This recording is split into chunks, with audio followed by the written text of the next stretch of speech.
Hi everyone! I decided to proceed coloring Norse mythology theme, and I want to start my first picture from Goddesses coloring book by Marty Noble. I published book flip through last month.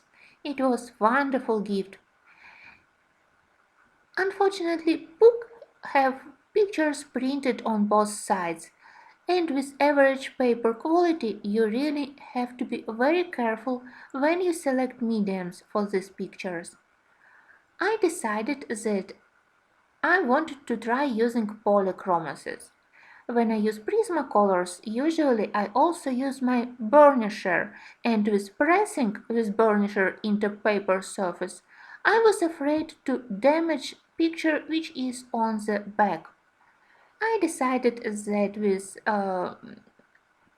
polychromacies it will be easier to do, I will be more light-handed, and as a first step on coloring, I decided to indicate where will be light reflections.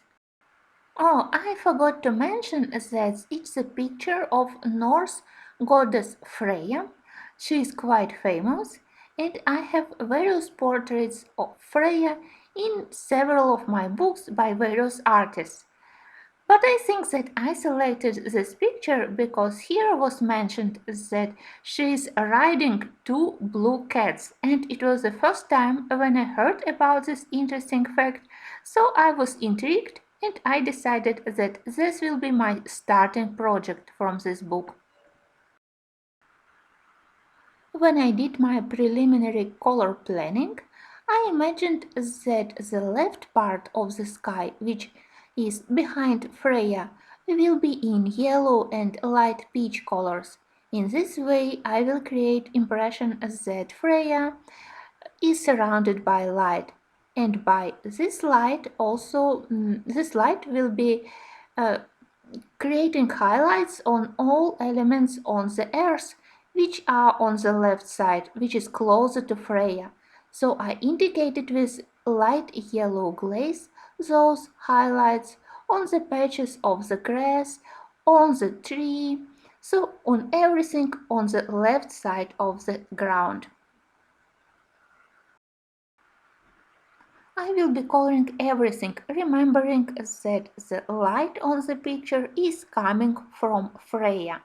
When I color grass, apart from all highlights which I already indicated with light yellow glaze, I will be using two shades of green, one slightly darker which is permanent green olive, and the lighter one will be May green, which I will be using to cover area between yellow and deep green areas.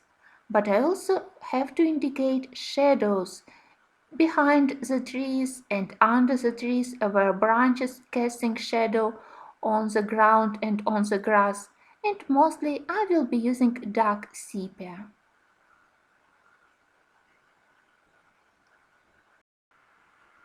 When I will be coloring tree trunk or leaves on the tree, I always will remember that the left side is highlighted and right side in the shadow.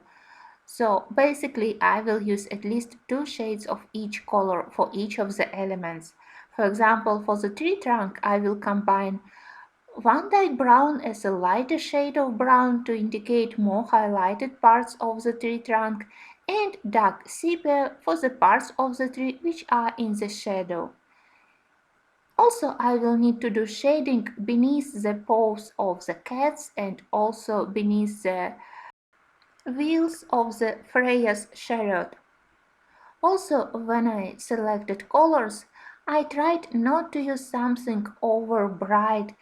It's picture from Norse mythology, so Norse nature requires something more dark, something calmer colors, sometimes slightly dull colors, and that's why I used a lot of gray colors both for the clouds and for patches of the earth which is beneath the grass, and I did quite heavy shading here. I really wanted that the center of the picture will be more highlighted and it will be quite clear that source of light is FREYJA, and Earth is relatively in the shadow.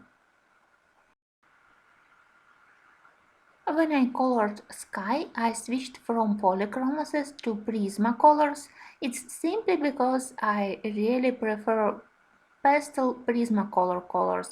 I used light peach, I used eggshell, all my favorite colors, and great lavender also, which is quite unique for me. The last thing which I wanted to mention in this video is my opinion about paper quality.